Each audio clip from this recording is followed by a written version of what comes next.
देवपूजा करत असताना पूजेसाठी लागणाऱ्या साहित्यापैकी जर काही कमी असेल तरी चालतंय, कारण देव समजून घेतात. देव कधीही कोपत नाहीत.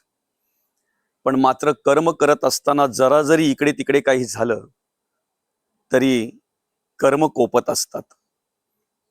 आयुष्याच्या मार्गावर प्रवास करत असताना एक लक्षात ठेवा, देव कधीही कोपत नाही, कोपतात ती माणसाची कर्म. म्हणून आपण केलेल्या देवपूजेचं फळही तेव्हाच मिळतंय जेव्हा आपली कर्म चांगली असतात. जसं देवपूजेकडे अगदी निरक्षुण लक्ष देतोय की नाही, आपण मनापासून लक्ष देतोय की नाही, त्याचप्रमाणे आपल्या कर्माचाही आपण मनापासून विचार केला पाहिजे, जेणेकरून कुठल्याही प्रकारे वाईट कर्म घडणार नाहीत. ज्या वेळेला आपल्याकडून चांगली कर्म घडतील ना, तेव्हा देवपूजाचं फळ ही आपल्याला मिळाल्याशिवाय राहणार नाही.